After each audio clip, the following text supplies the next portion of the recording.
നേരെ നമ്മൾ എന്ത് ചെയ്യാണ്, ഒരുമിച്ചിരുന്ന് പിന്നെ ഫുൾ ടൈം എഴുത്ത് എന്നുള്ള രൂപത്തിലേക്ക് നമ്മൾ മാറുകയാണ്. പിന്നെ അതായത് കയ്യിൽ കാര്യമായിട്ടുള്ള ഫണ്ടോ പരിപാടികളൊന്നുമില്ല.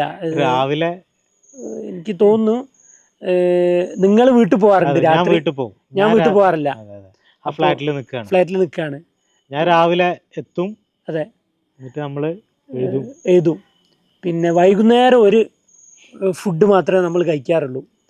അപ്പോൾ നിങ്ങൾക്ക് മറ്റേത് കിട്ടിയാൽ മതിയായിരുന്നു, ഐസ്.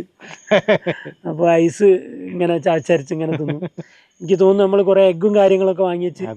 അതെ, അങ്ങനെ ഫ്ലാറ്റ് എന്നുള്ളത് നമ്മളൊരു സൗകര്യമായിരുന്നു. അതെ, ഫ്ലാറ്റിൽ നമുക്ക് നല്ലൊരു താമസം. താമസം നല്ല അടിപൊളി താമസമായിരുന്നു. പക്ഷെ ഫുഡ് എന്നുള്ളത് നമ്മൾ തന്നെ ഒരു അഡ്ജസ്റ്റ്മെന്റിൽ ഇങ്ങനെ പോയി ആ സ്ക്രിപ്റ്റ് കംപ്ലീറ്റ് ആയിട്ട് എഴുതി അല്ലേ.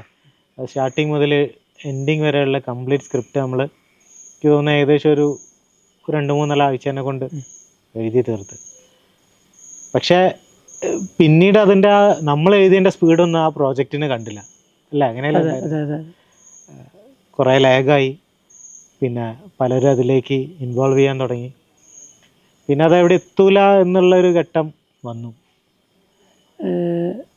അപ്പാണെന്ന് തോന്നുന്നു ഞാൻ പിന്നെ നമുക്ക് ഇൻകം വേണമല്ലോ ജീവിക്കാൻ. ആ ടൈമിലാണ് ഞാൻ എന്ത് ചെയ്യുന്നത്, ഞാൻ പുതുതായിട്ട് പഠിച്ചെടുത്തൊരു സംഭവമായിരുന്നു ഇൻഡിസൈൻ. അപ്പോഴാണ് ഞാൻ നിങ്ങളോട് പറയുന്നത്, ഇൻഡിസൈൻ എവിടെയും ആരും പഠിപ്പിക്കുന്നില്ല, ട്രെയിനിങ് കൊടുക്കുന്നില്ല. അപ്പം നിങ്ങൾ എന്ത് ചെയ്തു, സെഡ് മീഡിയൻ്റെ അവിടെ എനിക്കൊരു സീറ്റ് തന്നു. ഇലസ്ട്രേറ്ററും ഇൻഡിസൈനും പഠിപ്പിക്കാൻ വേണ്ടിയിട്ട് എനിക്കൊരു ചാൻസ് തരികയാണ്. ഞാൻ എന്ത് ചെയ്തു, അന്നാണ് ലൈഫിൽ ഞാൻ സംസാരിക്കാൻ പറ്റാത്ത 2 ആളുകൾക്ക് ക്ലാസ് എടുക്കുന്നത്.